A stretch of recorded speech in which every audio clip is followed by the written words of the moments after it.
take this. Good afternoon. Thank you. My name is Lisa Lee, and I'm the director of the UIC School of Art and Art History, and I want to welcome you to this afternoon's plenary session on the transformative potential of art. I just want to read one brief stanza to help mourn the great loss of Maya Angelou to start. The caged bird sings with fearful trill of the things unknown but longed for still, and his tune is heard on the distant hill, for the caged bird sings of freedom. Today's panel will explore the poetics and aesthetics of resistance, examine the importance and urgency of desire, pleasure, and grapple with the role of artists as makers and their ability to unleash our radical imaginations in a world where there is so much unmaking and destruction. In the words of Robin Kelley from his book Freedom Dreams, progressive social movements do not simply produce statistics and narratives of oppression, rather the best ones do what great poetry always does: transports us to another place, compels us to relive horrors, and more importantly, engages us to imagine a new society. This effort to seek the future in the present and to not only articulate what we are against, but what we are for, and present something different is one of our tasks today.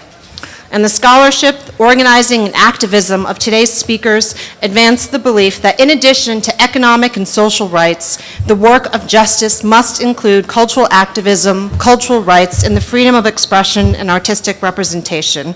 And in fact, art and culture may be the crux of emancipation and freedom dreaming.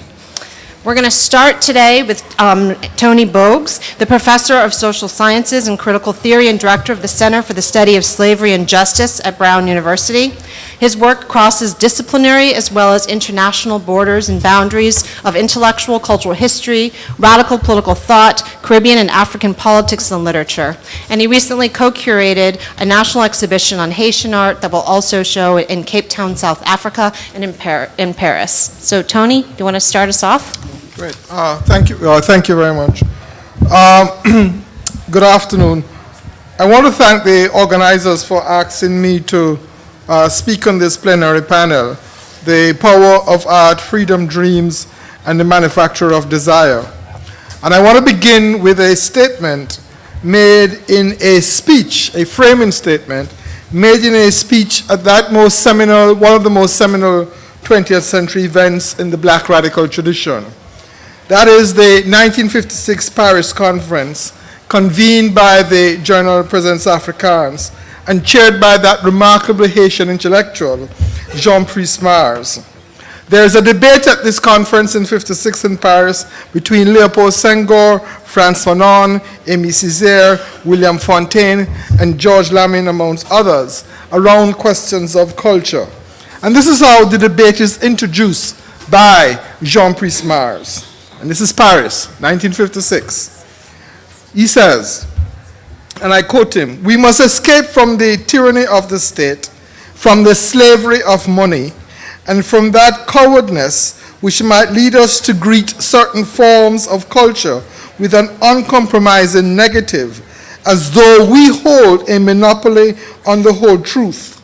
Culture," he continues, is the ways in which, he says, each individual, by their experience and by their aspirations, by their work and their reflections, reconstruct a world which is filled with life, thought, and passion, and seems to thirst more than ever for justice, love, and peace. And that's the ending of the framing discussion. And I thought this might be important to frame to this 56 statement, would be important to frame us trying to think around this question of art and freedom. It is a statement, therefore, the statement I've just read, in which culture is not separated from politics. And there is a way in which politics, art, and culture are not contradictory domains. In Western art and Western culture, there is a way in which we consider politics and culture as something separate. I want to suggest to you that this is not so, that we need to reframe thinking around questions of art and culture. Let me begin by talking about two persons. One is a South African artist called Gerard Sekoto. And the second person is a Haitian artist who I've done some work with, and his name is Edward Duval-Carrier. If people would think about Gerard Sekoto, if you think about Haitian art, Philomene Aubin, the controversial work in this country of African-American Carol Walker, the question of aesthetics is really not about a certain kind of art. The question of aesthetics perhaps is about the actual making of the art itself, and that there's a way in which art and politics as both acts of making become very important. This is really very different from the way in which we might want to think about art and the committed artist. We need a committed artist, obviously. We need a certain kind of art in which there's a politicized, if you wish, representative form. But we might want to shift a bit our understanding of aesthetics and art from just a certain kind of representation to begin to think about the actual making of the actual art object itself. Gerard Sekoto in 1943 draws a series of figures. He's a South African. It is 5 years before apartheid is instituted. And he knows that apartheid is going to be instituted, so there's many people of African descent, or Africans in South Africa. And he draws a set of pictures, a set of paintings. And these are the titles they give them.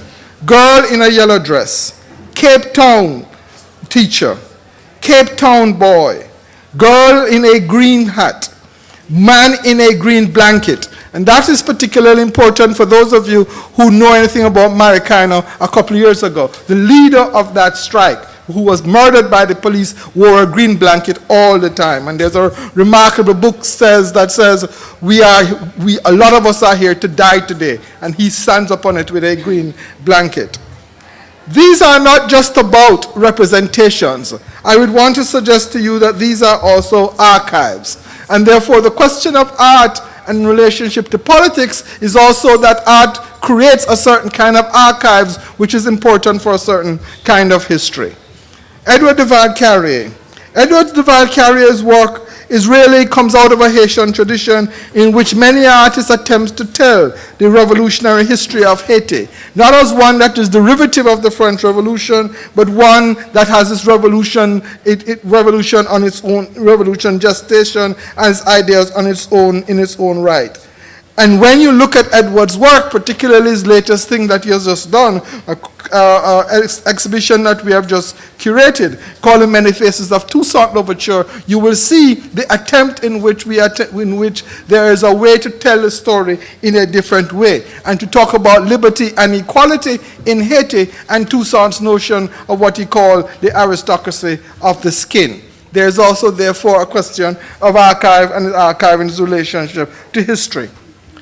So that art, in my view, and culture is really now needs to serve as a certain kind of archive for the black radical tradition, and for us to begin to mine with the radical imagination. So let me just turn to that very quickly. I would want to suggest that art and culture are springs for the radical imagination, that we live in a particular moment of neoliberalism, and that in that moment of neoliberalism, ideology, in my view, cannot be considered ideology in the way we consider ideology conventionally, but ideology has moved into what I like to call fantasy and desire. The drive of capital, I would want to suggest, is not just production, but is also to create a certain kind of human being.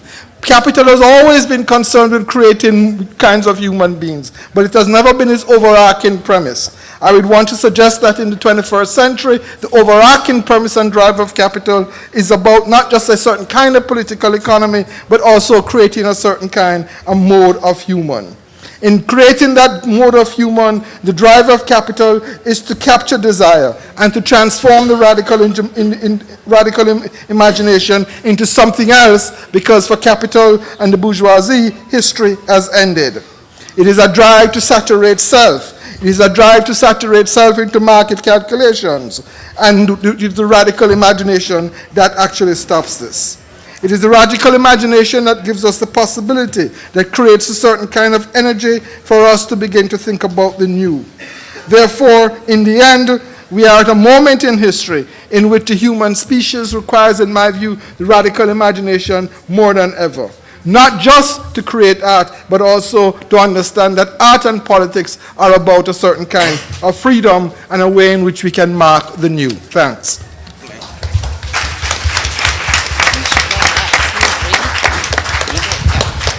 Thank you, Tony. We're going to talk a little bit more about that desire and how do we address neoliberalism in a little bit. But first I'm going to turn to Dream Hampton, who is a writer, an award-winning filmmaker, a social justice organizer. She was the first female editor for Source magazine, associate producer of Emmy Award-winning Behind the Music, Notorious B.I.G., and she's collaborated also with Jay-Z on his book Decoded. She also serves on the boards of Young Nation, Detroit Summer, and Write a House, all in Detroit, her hometown. Thank you so much for being with us, Dream. Thank you, Lisa.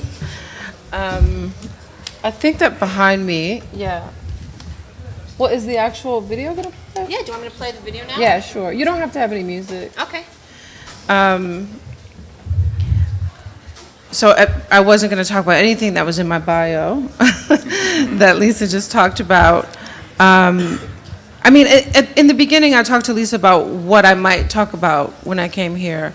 And given the entire tenor of the conference, I thought about a Renisha McBride kind of rapid response video that we made after myself and some of the people in this room, like Tawana and Invincible, kind of organized to make noise in this kind of silence around the way that the police were refusing to prosecute or arrest, even question Ted Wafer in Dearborn outside of Detroit after Renisha McBride's arrest, but also the way that the media refused to name him.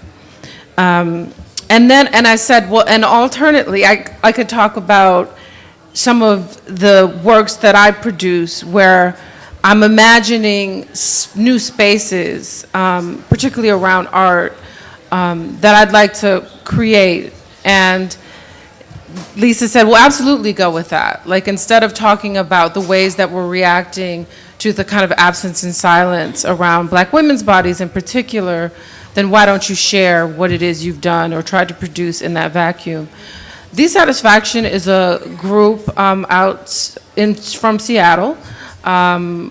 They are on a label called Sub Pop, which is, I guess, famous for having put out Nirvana's first albums, if they're famous at all. They're a very underground kind of record label. This is an underground group who's making pretty traditional soul music.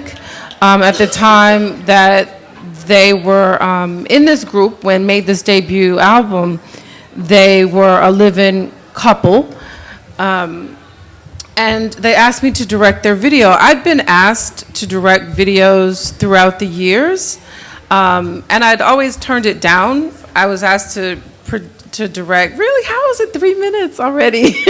I was asked to direct, say, Biggie Smalls' One More Chance, and I was like, nah. I was like, I'm an auteur, or whatever that meant. It wasn't true, but I had some self-inflated ideas about myself. But when it came to Desatisfaction, I really wanted to look at the idea of women being in a space with one another where their pleasure was not only centered, but their pleasure was a kind of resistance, where they take care of one another.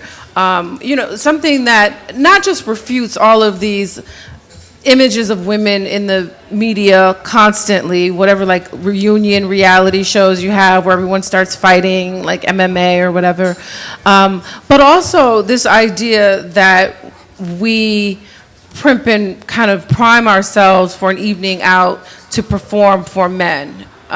So the video treatment was very simple. It was this idea that we would be in a single space and that these women would be caring for one another, and it looked like what would be an evening out, but they decide that the party is they themselves.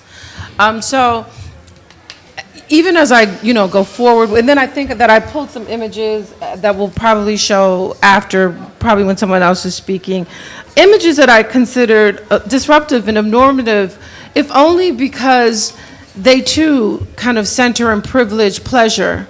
And I'm calling it pleasure as resistance, but these are the works of Carrie James Marshall, the work of Latavia Ruby Frazier, the works of Micheline Thomas, the work, did I say Carrie James Marshall?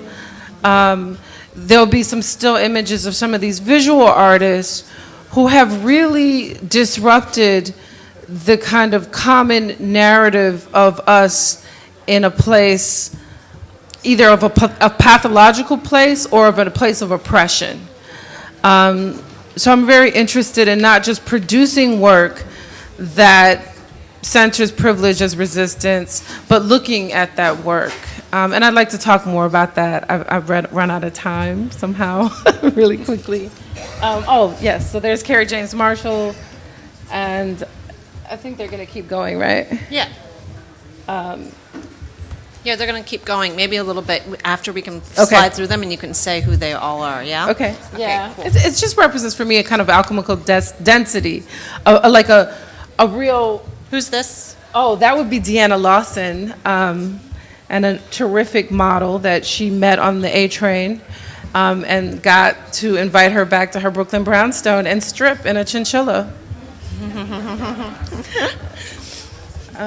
So anyway, some of these artists are deeply inspiring to me as I think of pleasure as resistance. All right, great. I know we'll come back to that, so.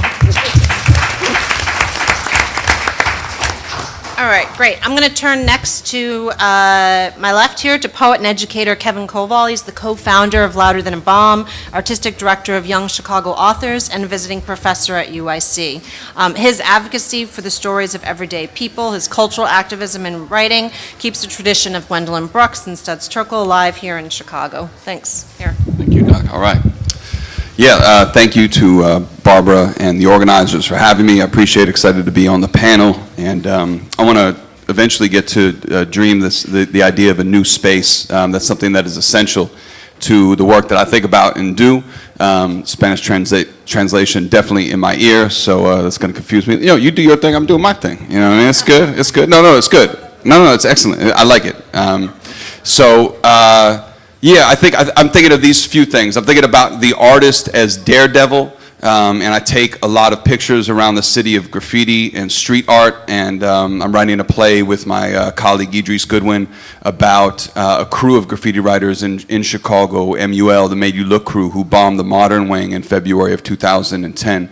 I don't mean bombed like blew up, I mean bombed like painted the outside of it illegally. And I think a lot about the artist as daredevil, about the willing to risk one's life or ability to make a living for your art. And what does that mean? And what are we willing to do to create a kind of art that is risky? And then for me, I also think, just in the work that I do, I think about the artist as organizer. KRS once said, you know, that's why we building in a cipher. You'll hear me, kid, the government is building in a pyramid. And so that idea about new cultural space. Chicago recently lost a street artist named Brooks Golden, who wrote also under the pseudonym Sevenist, and he would have in the streets pictures of owls and these, like, you know, Masonic symbols and triangles, and was super interesting. And he did a poster a number of years ago called, that the title was "The Culture is the Art." And so I think so much about what kind of culture we're creatively collecting, you know, building together, I should say.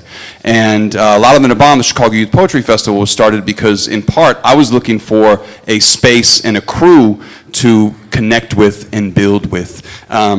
You know, growing up a white Jewish hip-hop kid in the suburbs meant that I knew no one who rapped, and I wanted to find a community who could get down with me. So I had to go search out that community. I'm going to share this poem with you about that time. It's called Mole Men Beat Tapes. If you know Chicago hip-hop, a generation was reared on the Mole Men's beat tapes. Mole Men beat tapes were copped from gramophone. Cassettes jammed into a factory-issued stereo deck of the hoopty I rolled around in. A bucket, bass, and drum looped with some string sample fixed. A sliver of perfect. The scraps of something adjusted, reconstituted. There was so much space to fill. An invitation to utter. Iqra, Allah said to the Prophet Muhammad, peace be upon him. A to B side and around again. A circle, a cipher. I drive down and back, Clark in my mom's Dodge for the latest volumes of sound. I'd stutter and stop and begin again, lonesome and on fire. No one I knew rapped. I'd recite alone, free, styling, shaping my voice, a sapling, hatchling, rapping my life emerging in the dark of an empty car. There was a time when hip-hop felt like a secret.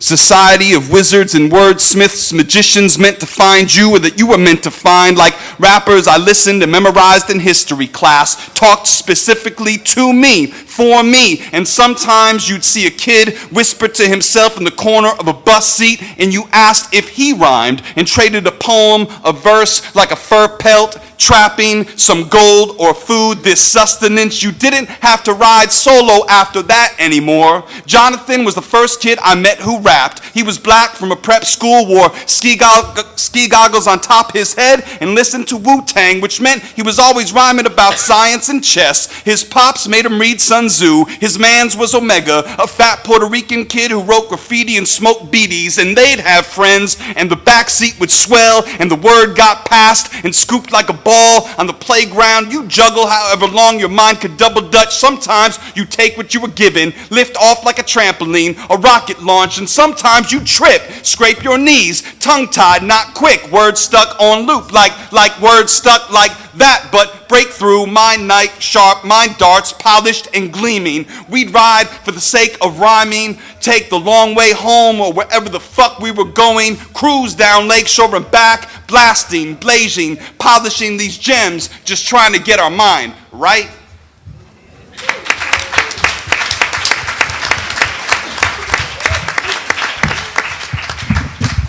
Thank you, poet. I also want to thank the Spanish language translation on that one. That was like quite amazing. That was crazy. All right, great. Thanks. All right, we're now going to turn to the electric and creative presence of Koya Potts. She's a playwright, poet, director, feminist activist, and she stays making collaborative and challenging, provocative, and wickedly funny theater. She was the co-founder of Teatro Luna in 2000, is a professor at DePaul University, and the director of Free Street Theater.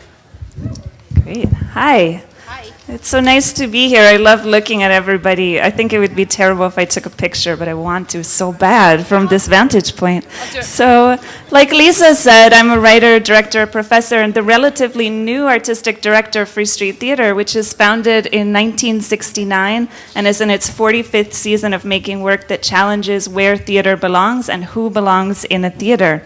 We make original ensemble performance from scratch and have been committed to broad inclusivity and accessibility for decades. We're not missionary theaters. We're not a kind of company that takes theater to a community. We make theater with a community by the invitation of the community, and I think that's really important.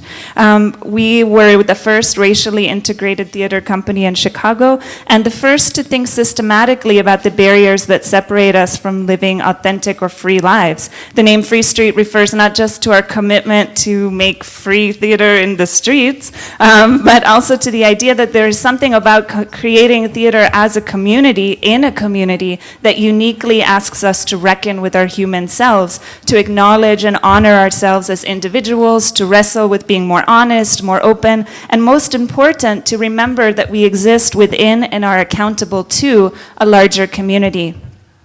All right, it's no secret to any of us that we're living in a deeply segregated city that faces real structural problems and seems to repeatedly enact brutal and dehumanizing policies. I don't think I need to cite statistics about education, incarceration, concentration of wealth and resources. This is what we're talking about at this conference, but I'm bringing it up to point to why I exist in an almost constant state of fury about the state of Chicago theater. I'm so mad all the time. Don't get me mad. Don't get me wrong. I love theater. I believe in theater. I've invested my entire life in making theater at the expense of other forms of organizing because I believe it can do something other kinds of theater can't. So I don't want to talk a lot about how theater replicates Chicago's segregation, the way that we have almost 300 theater companies in this city. Almost all of them are white, and almost all of them are concentrated on the northeast side.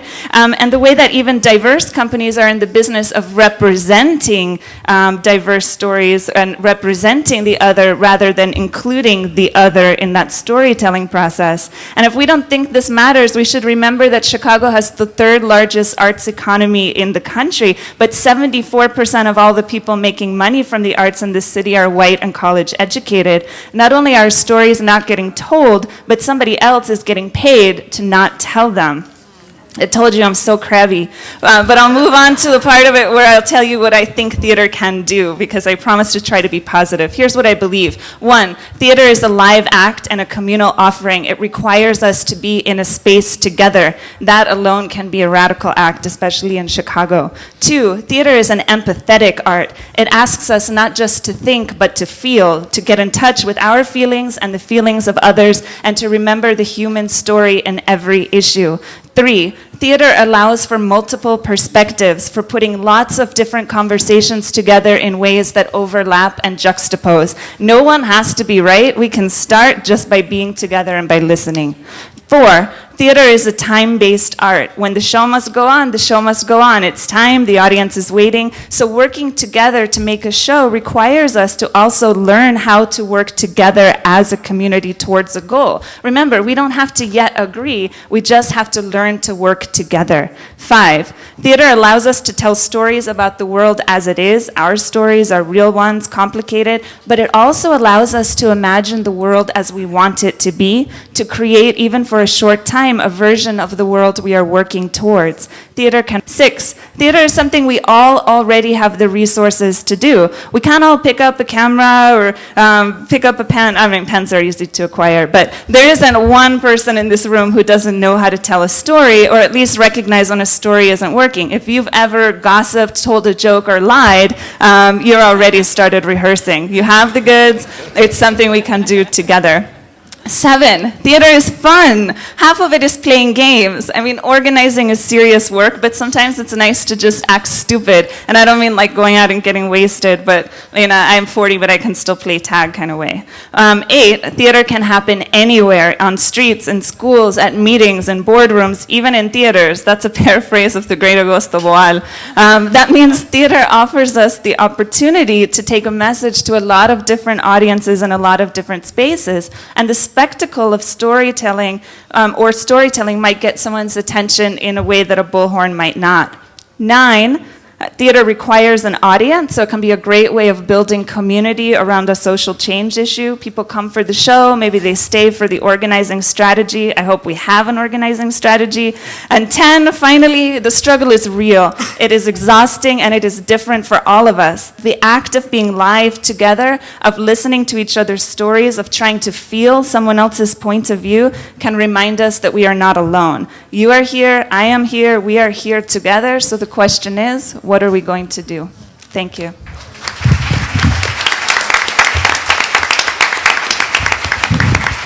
Thank you so much. And I definitely want to circle back and think about how social movement building and social change might be understood as long-term durational theater making collaboratively across the globe, you know?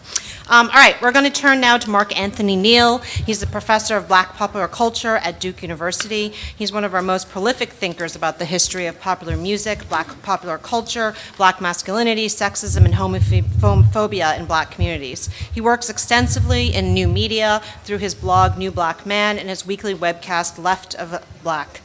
He was last year in residence at the Hip Hop Archives at the W.E.B. Du Bois Institute at Harvard University. Thanks, Mark. Thanking the organizers and, of course, Barbara for the invitation. Black channels, Black Twitter, and other moments of Black interiority. Can you hurry up and think? And such would be the demand for the intellectual committed to deep thinking and intricate moves of the post-structuralist kind in a world where things like mortgages, car notes, 401ks, prep school applications, and the next episode of Real Housewives of Atlanta seem motivation to do everything but deep thinking. It is perhaps easy to think that the expansiveness of contemporary culture and our access to an archive of digital data that was unimaginable even a decade ago should translate into a requisite expansiveness of easily available deep thought. I'm not always quite sure when so much cultural criticism masquerades as little more than lowbrow film and music reviews with thesaurusized words that say very little about aesthetics, politics, or modes of production. I stand accused. I am as guilty as any in this endeavor. I am reminded, as always, of Fred Moten's description of Harriet Jacobs, writing at irregular intervals against the specter of a, quote, anti-abolitionist discipline and surveillance. Escape to freedom, more like an escape to my own damn mind, Jacobs might have been desiring to say. Recalling the late Sekou Sundiata's notion that we were dreamed by some slaves just trying to find the freedom to climb up into their own imagination, freedom dreams, if you will, the little things that we take for granted. Recalling yet another, this time, bluesman Albert King, in his own recollection of something Ivory Joe Hunter once said, "When I lost my baby, I almost lost my mind." But because to lose your mind is something like losing depth. And even your roundaway rapper understands this, ordering thoughts on scribblings, no doubt on an Android device, brought and paid for by illicit moments on subways, at bus stops, in tenement vestibules, and during break times at McDonald's. I think Harriet Jacobs has a bit more to teach the 21st century Negrogentia. On the run, as Fred Moten might say, in response to any query about what animates black art. Or as Moten did say, quote, "Black art stages it, performs it by way of things breaking and entering, exiting the exclusionary frame of a putatively ennobling, quickening representations to which they are submitted. Like those Negroes of spiritual old who in making a way out of no way had to think themselves free, but freedom and escape from what? For Jacobs, freedom was a crawl space underneath a house, and some might ask, what kind of freedom is that? It is, as Moten might say, or rather did say, the lawless freedom of the imagination. Perhaps we've been a little too literal about what this thing called freedom is. If being on the run doesn't allow us to be one with our own minds, the ultimate feedback loop in conversation with our own mind beyond the demands to hurry up and think like one might have to if one is always on the run.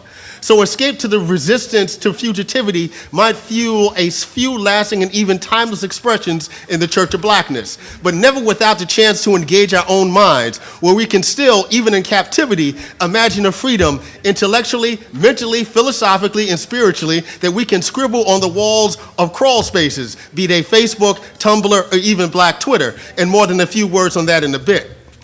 I'd like to suggest that this very personal yet communicable feedback loop, a rapid, all-encompassing exchange of information, genetic, philosophical, and akin to what filmmaker Arthur Jaffa has called and located in early Isley's opening solo from the Isley Brothers' Voyage to Atlantic.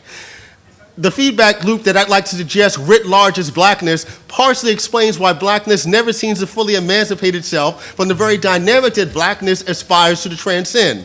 Digital distortions, we might say, in some other realm, those mystical realms we often simply refer to, often in hushed tones these days, as Black Twitter. A magical and digital black interiority that binds the public with a private, that is indecipherable without access to this black interiority, or what I might call black channels. But first, a few words about Black Twitter. Recalling Manju's 2010 Slate piece, which addressed how black people use Twitter. Yet another example of mainstream culture's fascination, even obsession, with the ways that black people have always utilized technology. The conversation remains the same. Instead of Booker, what are the drums saying, as political scientist Adolph Reed once famously described the work of black public intellectuals, the question today is, what are those niggers tweeting? Perhaps this is as it should be. Black folk are in the unique position of having been cutting-edge technology, the kind of technology that helped drive the United States into advanced capitalism and global domination. Such intimacies have historically manifested themselves in innovative and quirky uses of technology. 2 turntables in a mixer, sky pagers accessed by late 20th century drug dealers with designs on 21st century global economies, and of course the folks in apartment 2B who had cable since 1982, or rather at least a decade before Time Warner or Cablevision showed up in the hood. Yet there are other concrete moments to consider. Twitter is nothing more than advanced technology used to animate existing and new social networks. These networks have always existed. The field songs utilized by enslaved Africans on southern plantations were a form of social media. Hell, there was a time not so long ago that the stoop was our Twitter. One of the best examples of such social media was the Greensboro sit-ins February 1, 1960. Thank you.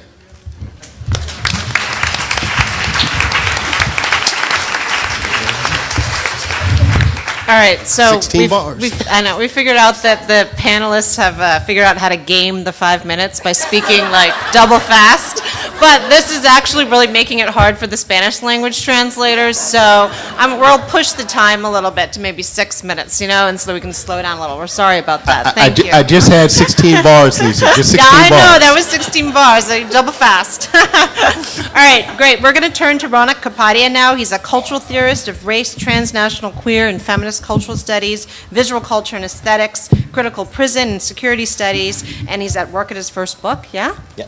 The Sensorial Life of Empire, Race, Security, and the Queer Calculus of Counterinsurgency. He's an assistant professor here at UIC and has served on the executive board of directors of both the Association for Asian American Studies and FIERCE, a member-led community organization working to build the leadership and power of LGBTQ youth of color in NYC. Thank you, Lisa. Hi, everybody. Good afternoon. Thanks to the organizers for all their effort, labor, vision, and especially Barbara Ransby, who brings so much power and light to this campus, and I know that I benefit from it. So I want to talk about what it means to dream of freedom in the context of the U.S.'s permanent war and its security and surveillance empire. Specifically, I want to talk about art in the age of drone warfare, and I'm going to have some images of anti-drone activists and artists who've been making art around this question, specifically visual art. So in my work, I'm trying to write about the expansion of the U.S. global security state, and I tell this story through the lens of contemporary visual and performance art. And my main argument is that if we want to understand modern security politics, especially the modes of surveillance, imprisonment, and targeted assassinations perfected in both the domestic and international context of the war on terror, then we need an alternate approach to the maps of strategic thinkers and security analysts who've been telling us how we should look, think, and feel about the world. By turning to artists, I want to uncover more critical, more imaginative, more utopian responses to U.S. imperial violence, as well as the alternative models of affiliation and collectivity that these violent politics have engendered. So I'm going to hone in specifically on drones, and I've already cut down what I'm going to say, just 2 ideas, 2 points. Everybody know what drones are, more or less? So drone technologies have become the growing trend, the preferred tool for U.S. military and security planners in Iraq, Afghanistan, Somalia, Yemen, and Pakistan. The CIA and the U.S. military are carrying out an illegal targeted killing program in which people far from any battlefield are being determined to be enemies of the state and killed without charge or trial. The executive branch has claimed the unchecked authority to put the names of citizens and others on kill lists on the basis of secret determinations, based on secret evidence that individuals meet a secret definition of the enemy. So lots of secrets. I think that artists have been documenting the impacts of drones for a long time, and their aesthetic projects are useful for thinking about redacted archives, state secrecy, the repressed and disqualified forms of evidence of U.S. imperialism that continues to violently unfold. So 2 ideas for thinking about drones and freedom dreams together. The first is the idea of drone creep, which refers to the use of drones in everyday settings by the police and other civilian agencies, including corporations like Amazon. So right now, drones operate lethally in the borderlands of the world, right? Lots of imperial technologies. These weapons are being perfected in colonial laboratories like places in Pakistan and Palestine, but they're coming soon to a city or site near you, and we see this on a number of fronts. For instance, the U.S. law enforcement is greatly expanding its use of domestic drones for surveillance. Drone manufacturers are considering offering police the option to arm remote-controlled aircraft here at home. The U.S. Customs and Border Patrol are using Predator drones along the borders with Mexico and Canada. And there already is a drone arms race with the U.S., no surprise, and Israel as the main exports of this technology. By 2020, there could be 30,000 drones in U.S. skies, and that's a U.S. estimate. So I think drones are a perfect illustration of both the domestic and international context of war making, U.S. war making. This is especially important for activists and scholars in this room who are interested in connecting the unprecedented U.S. domestic policing and prison expansion project here that disproportionately targets working class people of color to the newly emergent global prison archipelago that is part and parcel to the U.S. global war on terror. Slow down. So many contradictions. Time, slow down. So part of what we're seeing is that there's a blurring between the military and the police. And if anybody who's studied the Black freedom movement in this country knows that during the Cold War, counterinsurgency was not only perfected in Latin America, the Middle East, but on Black, indigenous, and racialized immigrant populations here in the US as well. And I think that drones are a classic and really perfect illustration of that idea of imperialism coming home to roost. So that's the first idea. The second is that we need to challenge the ethical common sense in Washington that tells us that drones are solving our national security problems. The US argues that it's surgical, that it's precise, that it's rational, that it's bureaucratic, even scientific, and that it's a form of warfare that replaces individual thought with machinic certainty. But of course, we know that this is false, right? We don't need all the human rights reports to tell us, but they are telling us that this is false. I can tell you all about the consequences and devastation on local communities all over the world. But let me just wrap up by saying that I think the reason the art is so important and turning to art is so crucial is because it offers us a form of poetic knowledge, as Robin Kelly talks about, a form of critique, a moment of refreshment, an opportunity to rethink anti-racist, anti-imperialist, queer, and feminist politics anew. And our goal here should be to challenge the ethical common sense of US state violence.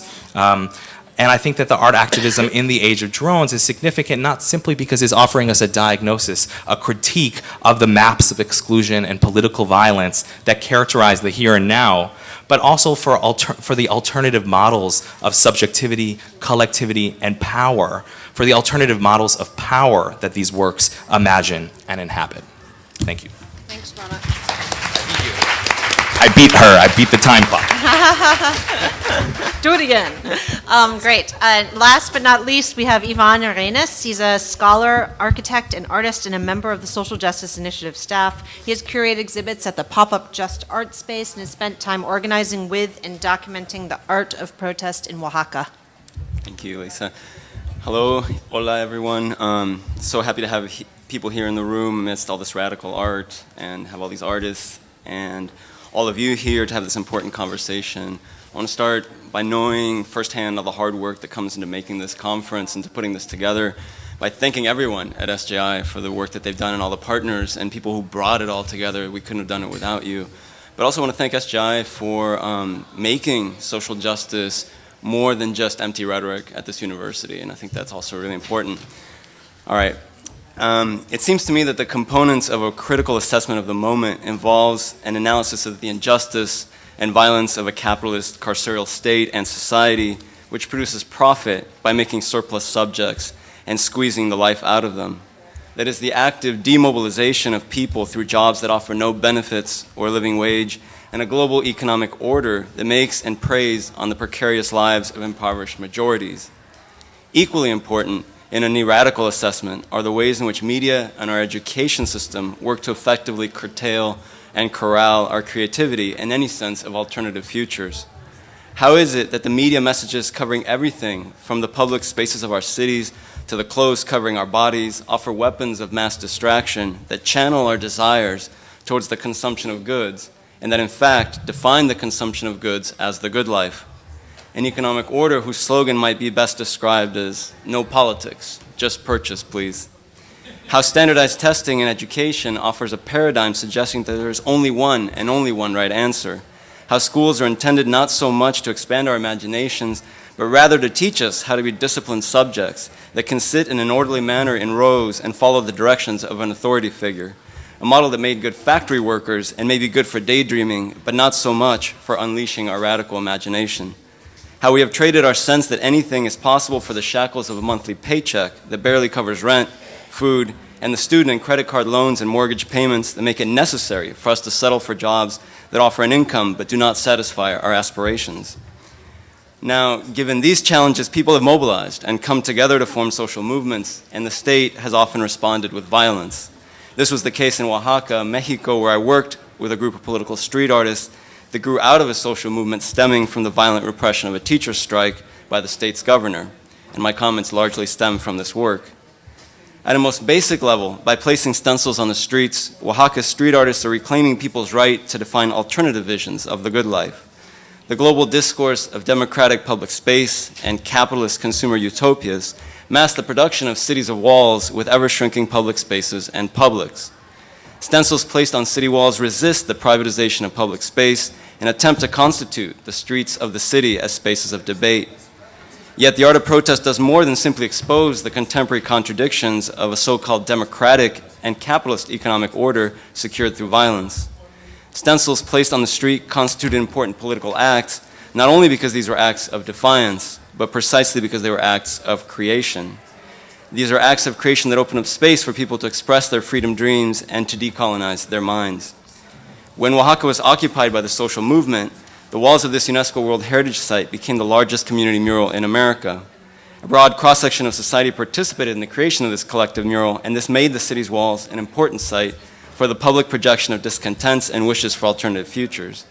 The art of protest can be an important reminder, then, that we all have the right and creative capacity to manifest our opinion and to participate in the shared dialogue about our future.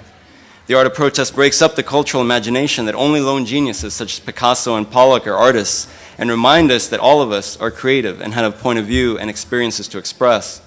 And yet its most radical and creative power in my mind is not so much in expressing any particular individual's discontent, but in the ways in which the art of protest makes a collective, and in doing so unleashes our radical imagination. In my experience, the art of protest is not limited to the visuals of stencils and placards and banners, but also encompasses marches, sit-in strikes, assemblies, and other creative acts and collective acts where people come together to protest a grievance. The act of coming together at an Occupy Oaxacan encampment, for example, was spurred on by a shared scream of no, basta.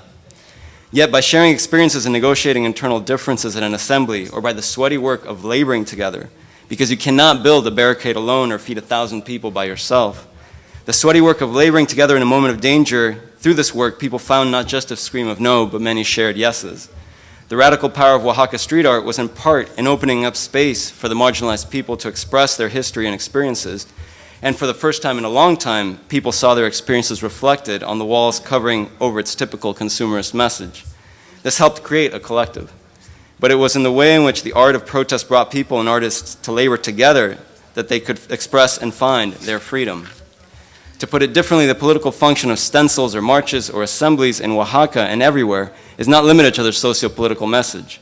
The fertile power of the art of protest involves much more than the trick of pulling back the curtain on the Wizard of Oz to expose the dark workings of power. Though crucial, its radical power goes even further than putting forward alternative visions of society on the city's walls. The most radical and creative aspect lay in the way that the collective practices of the art of protest made new social and political relations possible. So let me anchor this in a Oaxacan example briefly. Its social movement mobilized over 1 million people in a state of 3.5 million people with the one demand that it remove its governor, and yet it failed to do that. So how did the art of protest give birth to and realize freedom dreams? What you saw in the streets of Oaxaca, aside from advertising prior to the social movement, was graffiti. Since most people could not read this, graffiti was looked at with disdain as unreadable scribbles made by disaffected and vagrant gangs of young people. The social movement pushed these chavos banda, as they were called, to develop their political participation. Incited to write their stories and points of view on the walls through stencils, the chavos banda reworked their image as pot smokers and thieves.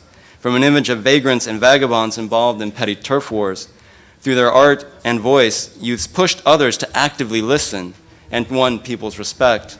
This goes a long way in explaining how mothers who would ordinarily have called the police upon seeing street kids with spray cans outside their doors came out during the social movement not only to encourage them, but even to join them. So by assembling people together, the art of protest develops or rediscovers the creative capacities of people that are today suppressed by capitalist consumerism, a stifling media and education system, and an imagination of success that's limited to the individual rather than the collective. Social movements are, after all, about moving people, about collectively mobilizing their bodies, minds, and imaginations.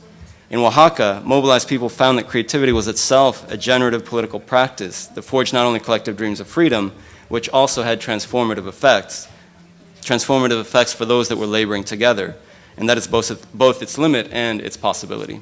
Thanks. All right. Well, I think real quick that it's a myth of the individual as opposed to the community, and I think that that's just capitalism. But the truth is that artists create in the context of a community, and really you can tell art history by telling the story of communities in discourse with one another. We're looking at you know, like just yesterday on the New York Times, the Darkroom Collective, a group of poets, had front page of the New York Times, right? And that is not about Thomas Sayers Ellis, it's about the darkroom community and their voices in conversation with the literary canon, but also the context in which they were raised. I mean, they, you know, it's just like the late 80s, early 90s. One of the things that we're interested in doing is having the comparison between the Darkroom Collective and the Native Tongue Posse. So, you know, how did the poetics of Q-Tip and Jungle Brothers and Moni Love and MC Lyte play into what Kevin Young and Sharon Strange were also doing on the page? And you could tell, and you should tell, I think, that story throughout time. I think the graffiti artists especially will be you know, overt in repping their crew and the I, and that the hip-hop cipher is about the I in the context of the we. If you notice a piece of graffiti, you'll see on the side that graffiti writers will also put other writers' names in the margins of that piece, or always kind of rep their crew name as well. And I think that you are always participating in a community dialogue, and I think that's powerful. Others? You know, Rhymefest suggested this earlier. I mean, he was talking about politics, but, you know, there's no individual figures in politics, right? And he's an artist, so he understands this idea of community. When you talk about black culture, for instance, I mean, black culture is a sampling culture. It always has been. It's just an issue now for us in the 21st century now that there are intellectual property law that tries to block our creativity. But black artists have always borrowed with each other. They understood there was a community of folks who produced particular aesthetics. When Tony said at the beginning of this panel to think about, you know, black art as an archive for the radical imagination, for radical movement, you know, that it's an archive that's built by communities of people that are, and it's always there for us to go back and tap into.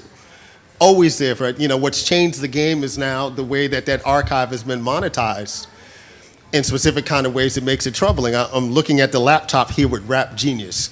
And you know, Rap Genius, which was given an $18 million infusion 2 years ago by a couple of venture capitalists who want to use Rap Genius, rap music, as a model for annotating everything that they can annotate in the world.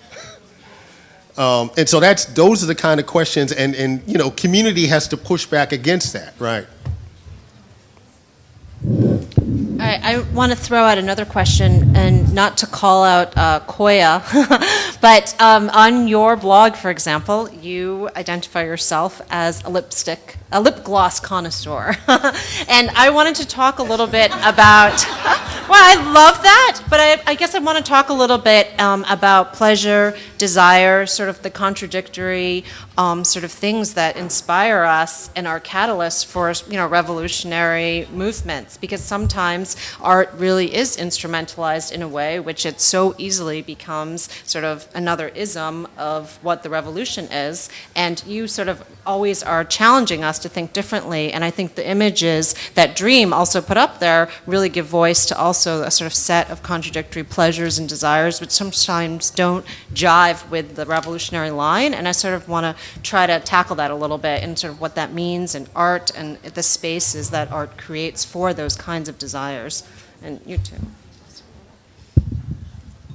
Yeah, so I'm always happy when lip gloss, oh my God, I'm a betrayer, comes up in the conversation. You know, I think that pleasure is really, really important. One of the things that happens a lot, Free Street does most of its work with youth, not exclusively, we do a lot of work with organizations and community spaces, but, you know, one of the things I find a lot with youth artists is that they feel like to make serious theater about serious political issues, it can't be funny. And I think, well, theater has to be pleasurable. We have to come together in a space and enjoy it. I think that is a factor sometimes that gets left out of organizing, is how can we find joy in each other, and how can we remember that we're trying to build a world we want to live in. And so I think centering pleasure, I do it through humor. That's not the only way to do it.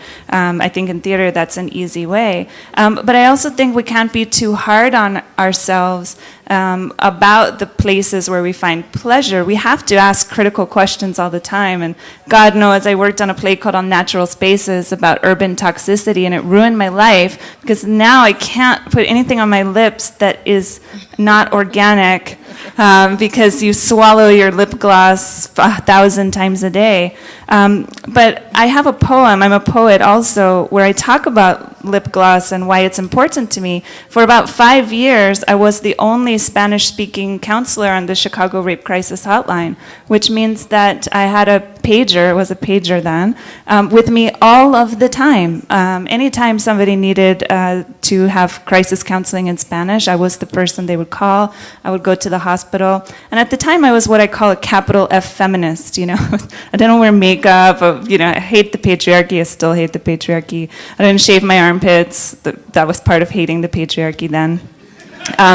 And one day I got a phone call that was so bad, I won't reiterate it because I'm not trying to re-traumatize anybody, but I remember afterwards going to Walgreens and just grabbing like fistfuls of lip gloss and glossy magazines, and I wanted to, just for a second, live in a world where things were beautiful and it didn't matter, and where I didn't have to be scared of being pretty, like somehow I was sending the wrong message. I was policing myself in a different way. I'm from a Latina community where like my mom is a hardcore leftist, but God forbid I leave the house without earrings or lip gloss, or lipstick. But I was resisting all of that because I felt like that's what made me a good activist. And I think we really have to find the balance between not buying into having these kind of capitalized corporate identities, but we remember that we have to find our spaces of love for ourselves and pleasure in our everyday lives.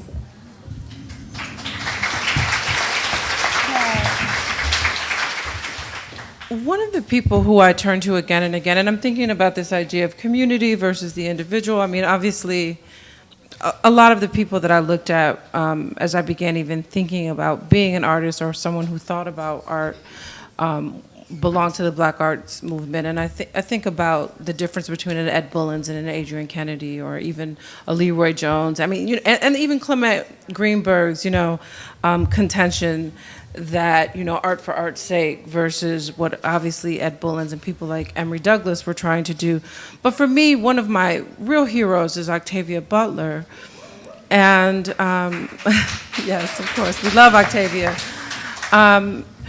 We know how she can be instructive. Well, people like Adrienne Marie Brown are creating whole kind of workshops around the way that Octavia Butler's work and her imagining of these near-future dystopias, these post-apocalyptic spaces that are quite grim, how there are still embedded in her thinking and in her fiction ideas about how we can move forward as communities. Now, she imagines these small cadres, which I guess wouldn't be so different than, the myth of Castro coming out of the mountain with 12 people, or, this idea, or what Ill talks about, quoting Grace Lee Boggs, it's not about a critical mass, it's about critical connections.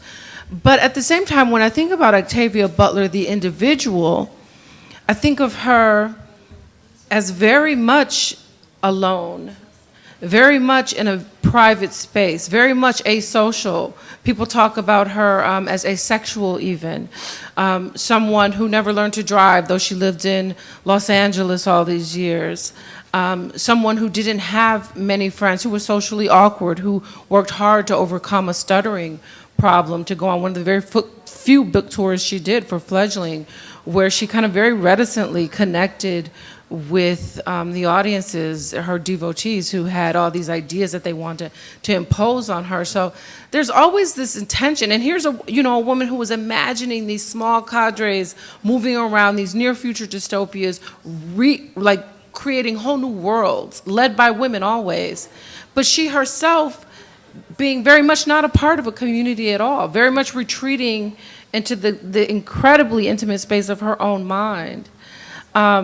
Filmmaking, which I try to do sometimes, is an incredibly collaborative and also capitalistic venture that takes lots of people.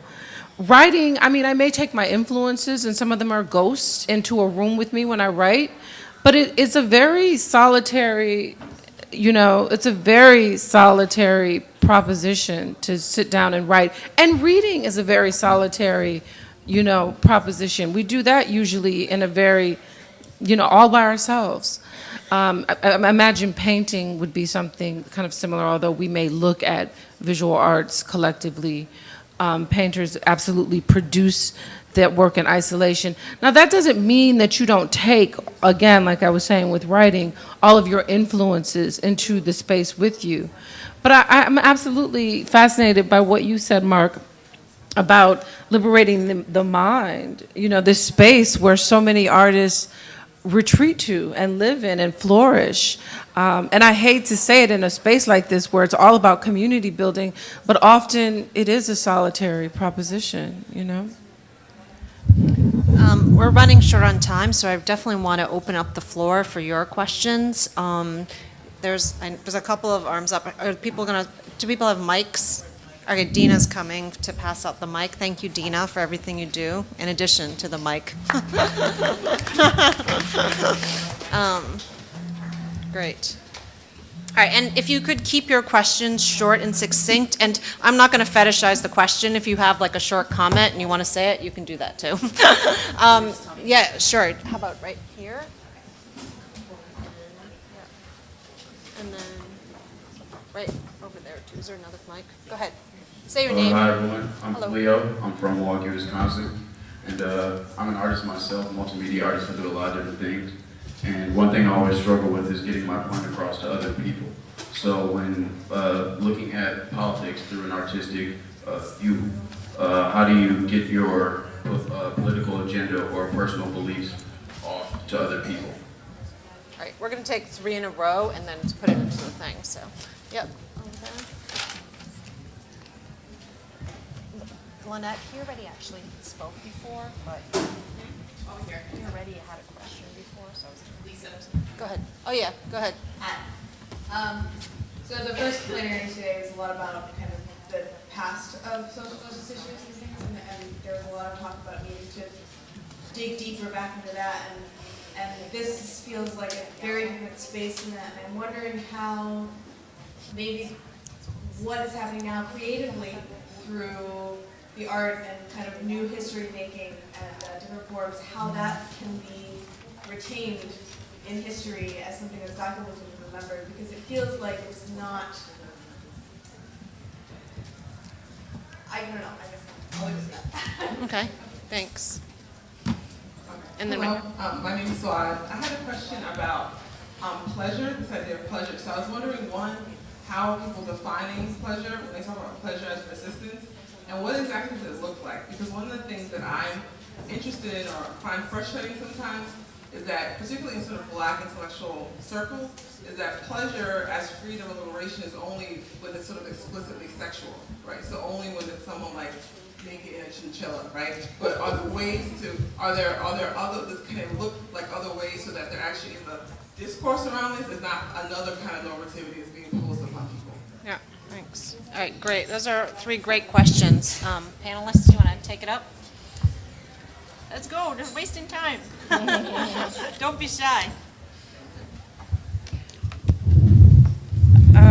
I think there was Robin Spencer that tweeted earlier something about liberating ourselves from normative ideas of desire, like creating like radical. I think that what Deanna Lawson, I would find abnormative and disruptive about that image of a naked woman in chinchilla would have to do with her age, at 74 years old, kind of owning that space, and that being absolutely abnormative. But I do understand what you're saying, pleasure being completely tied to sex. I mean,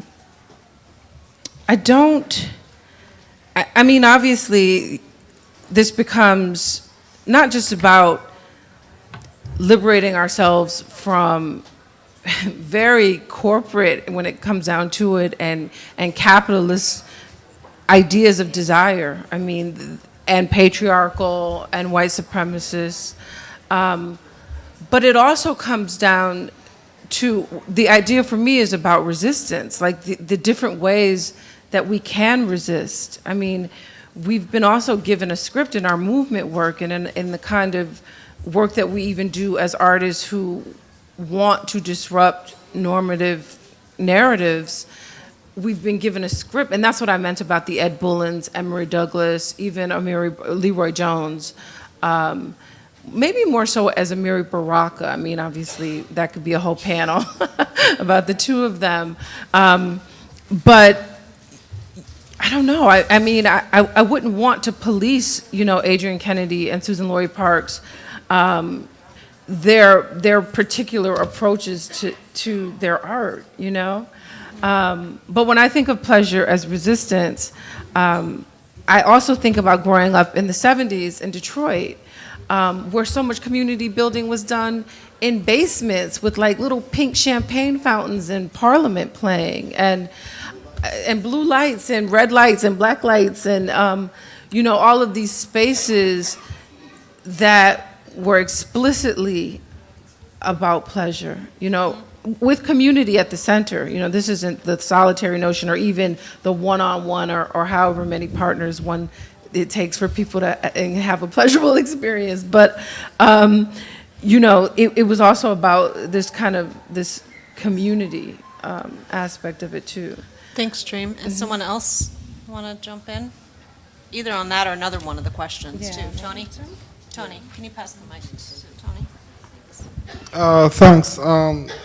If I could say two things very quickly. One, I think that the business of art is really very important to, as I said, the creation of archives, but also it's important about constructing alternative histories.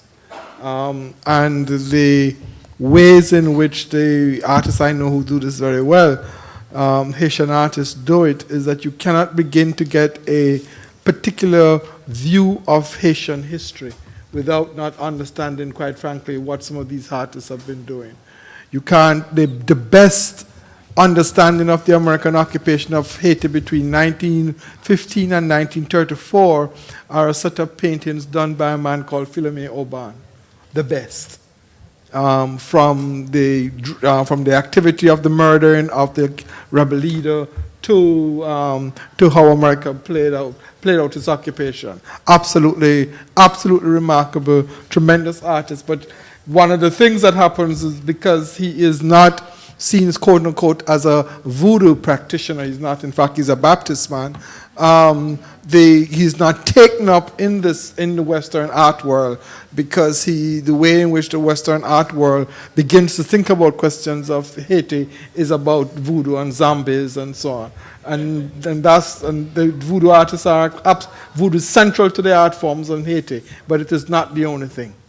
And that there is an alternative history of that place that is in those archives that we need to begin to look at, rather than just in the sacred arts, which is the voodoo art, which I consider sacred arts. So I think there's a question of a new historiography, and I think it's done in Haiti, it's done in South Africa. There's a whole set of new artists in Benin who are trying all sorts of things that have to do with constructing this new historiography. You can tell the history of the Congo with a remarkable artist who just painted all these things from Lumumba onwards. So those things become really very important. My second thing is very quickly is that I hesitate around pleasure, because I think that the question for community and the question of the social is really about happiness. And that I would not want to counterpose pleasure and happiness, but would want us to think through what is the meaning of happiness in relationship to questions of the social and of the community. I think this is really very important, because I think one of the things that happens to us under neoliberalism is we ourselves get saturated in ways that we don't even quite understand. Right? And that to think through the social question, to me, is still extraordinarily important in a climate and in a world in which the individual is seen as the prime unit, in which the heart of neoliberalism is that there is no society. And therefore, if there is no society and we are just all individuals running around the place, then there is no such a connections to us. To think about community, if you're an artist, is to think about a tradition. There is a community that you work with, obviously, but you don't paint without not working within a tradition. You don't do music without not working in a tradition. And that tradition also becomes your community. Right? And one of the things that I think is important to understand in black life is that there is a way in which people have, I think, organized what I like to call a certain historical amnesia about what those traditions and what those communities are.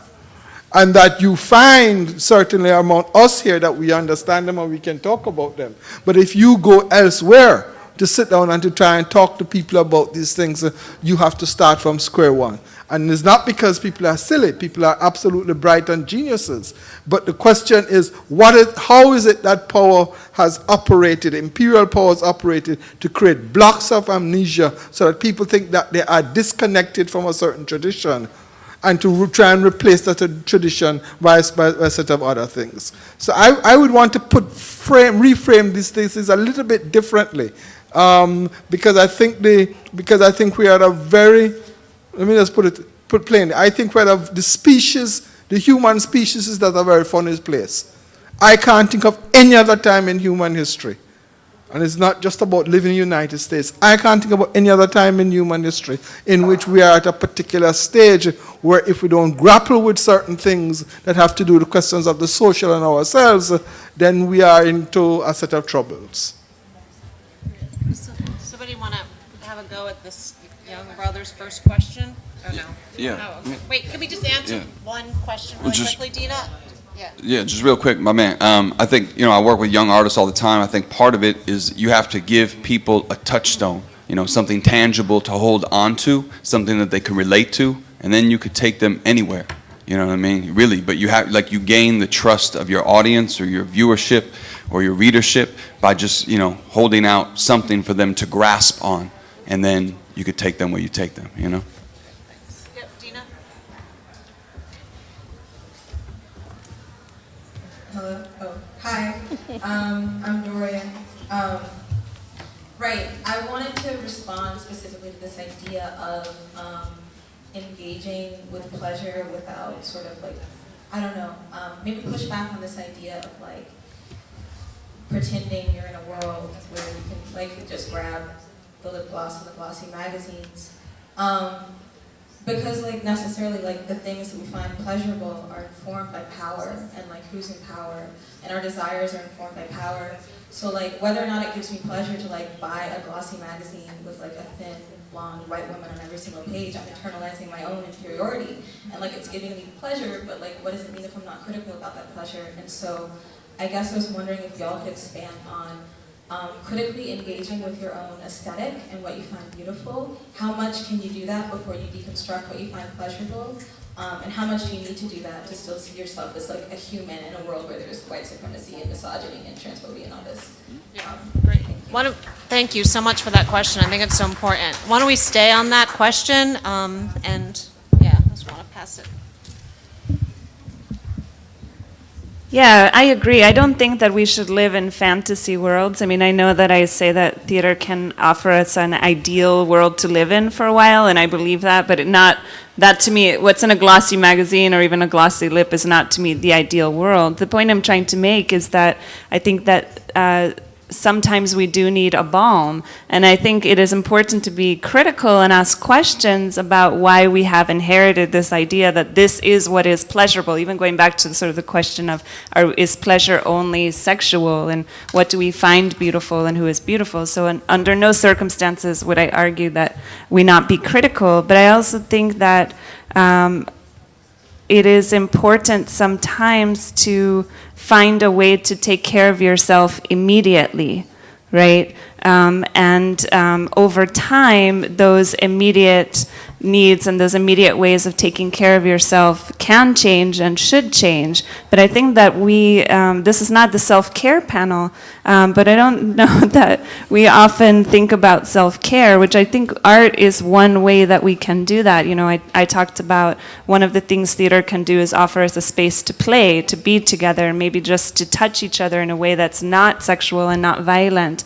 How often do we find those spaces in our lives? So yeah, I absolutely agree. Let's have a critical framework framework on that. And I didn't mean to imply kind of cheekily that those things are not important to me, but just to point out that, you know, for me, like a lip gloss was a crutch at a time that I really needed something immediately to not literally like lose my mind. I was in so much pain and hurt with no place to put that. I mean, this is what not-for-profits do to us, right? They use you up. They'll take all your labor until you're too tired to keep doing it. And so much of our organizing strategy has kind of been co-opted by a not-for-profit model that doesn't have self-care, that doesn't have individual or community at its core. And so as we're trying to find and rediscover ways of organizing, we also have to take care of ourselves, both in the immediate, what that looks like, in the least hurtful way you can find, and then, yes, in the long term, transform what you think is pleasurable, what you think is beautiful. Okay, we're sort of running out of time. Just Really quickly, just to say, you know, just from hearing everybody speak, that it's part of what I'm getting is that, you know, expressive culture is a site of contestation. It's a space where there is a possibility for resistance, but also the reiteration of all these dominant scripts that we're trying to dismantle, as people have said. But that we should also be careful to think that art and aesthetics is the place that we get to teleport to a world that does not yet exist, maybe only in one's mind, right, in that decolonized mind. And I think the way that Robin Kelly talks about in Freedom Dreams about, you know, going to a place that only exists in one's imagination is part of the power of holding on to the power of pleasure in collective political struggle, but also in art making that doesn't necessarily mandate a prescription or a clear one-to-one mapping between what the art should look like and what the revolution is supposed to look like. That disconnect, that disjuncture, even the disjuncture with the translation that we're all experiencing up here sonically as we're trying to speak to you, that disjuncture is I think, why art is special and something that we should value. So. I'd also like to say, you know, to the sister that, I mean, you made me think too of the documentary that I'm working on now that will be called Treasure. It was called Transparent as a working title. And we really began looking at the murder of a 19-year-old girl in Detroit, a transgender girl. And I didn't want to just be another one of those documentaries that fetishize violence, that just looked at trans bodies when they were corpses. And I was lucky enough to live in Detroit and to be in a community where there were all these young trans women inspired by Shelley's murder who were doing this amazing work around trans justice. And when I began to train my lens on them, I saw something incredibly beautiful, like Inside and Out. And one of them recently articulated, and then, you know, as we're doing this work, there are 3 or 4 documentaries that are happening. Janet Mock comes out with her amazing book. My friend Gina Rosero comes out as a trans woman. And then there became this idea of like beauty and like kind of Janet Mock being, say, the Lena Horne of the trans kind of, you know, movement being, you know, the idea of passing for a woman and being not visibly trans. And the women that I'm working with in Detroit are absolutely visibly trans and are absolutely saying that there's power in that visibility, that they're not interested in so-called passing, that they're absolutely invested in their visibility as trans women. And that wasn't even something that was a part of the plan, say with the film, even with the video. It wasn't like I said, oh, let me find a bunch of beautiful, you know, women of all hues, black women of all hues with natural hair. The Satisfaction casted the people in their community. The group itself casted the people in their community, and the gathering of those women became resistance itself. And the fact that, you know, my intention was that the space would remain all female, you know, therefore that was intentional, and that was the resistance, and that they would enjoy one another, and that was the pleasure. But I am thinking about how sometimes these things just happen, but they don't just happen. They come because we as artists approach these projects with all of the information that we have. Thanks, Dream. Yeah. All right, we have time for one last question. I'm sorry, I know we have to continue this conversation at the party later tonight, but here's one last question. I have a question for basically Dream Hampton, the graffiti artist. I'm sorry, I forgot your name, man, but it was a dope presentation you did. Thanks. I'm not a graffiti artist, though, but I fucks with graffiti. And the professor at the end. My name is Brandon. I'm from Memphis, and one of the main things I do as far as social activism is campus work and justice campaigns. And I'm with a group known as United Students Against Suicide. I'm a part of their organization. And we had a boot camp in Memphis like last year. And one of the biggest things about the whole thing that tied like all cultures together was we held a hip hop show like during the weekend of the event. So my question is, what do you think hip hop artistry brings to the movement? Because in my opinion, hip hop is revolutionary because they state their message, and if it doesn't have to be politicized, it's actually stepping out, representing their community, representing their background, representing their culture, without having anything commercialized, watered down, or anything like that. So anybody can answer me. I think you gave your answer too, but Yeah. does anybody does anybody want Yes. does anybody want to throw in besides saying yes? Mark? I don't think hip hop is revolutionary. Or not. Oh, and then you just, Damn, you're dude. just gonna put the mic in my face. I think we're hard pressed. We want the art to be revolutionary, but all the art is not going to be revolutionary, and all the artists aren't. We shouldn't expect hip hop artists to be any more revolutionary than we would have expected Bobby Blue Bland or someone like that to be. There are artists who are committed to the movement. Even when we talk about the civil rights movement in this kind of revisionist sense, I mean, it wasn't like there was 90% of the people who had their hand in the movement. There were people that were in the movement, and that number never reflected the totality of the community. What we can only expect, I think, from artists is that they just be honest to themselves and who they are and what their work is. If you're Jay-Z and you sold drugs, you can be honest with that, right? And we have the capacity in terms of our analysis to be able to push back and critique and offer some sort of response to that, right? Because the artists don't function in a vacuum, right? The artists function in the context of a community that encourages, that pushes back, that admonishes. We also have to be serious about developing a kind of critical, or getting back to a critical intelligentsia. Right? I mean, this is a part about like Baraka's career. We think about Baraka as the artist, but we don't talk enough about Baraka, the music journalist and critic.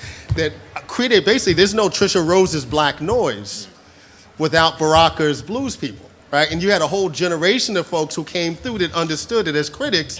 It wasn't about making sure that Dream knows something about this, because she came through that early moment and Vibe and these other magazines where it was about the art and not about whether or not you were going to get an invitation to the after party, or it wasn't a celebrity piece or a lifestyle piece about what was going on, but people actually writing criticism about the art. You'd be hard pressed to find any place in mainstream America where folks are writing actual criticism of recorded music in mainstream venues. And if you do things like blogs, what you know is that you might do this work and that work might be like 2,000, 3,000 words, and ain't nobody gonna read it. Right? What they want to read is your list of the 7 great Marvin Gaye songs. Right? That'll get you 50,000 hits. An actual critique of what's going on, that'll get you 750. All right, please join me in thanking the panelists, and we'll party tonight.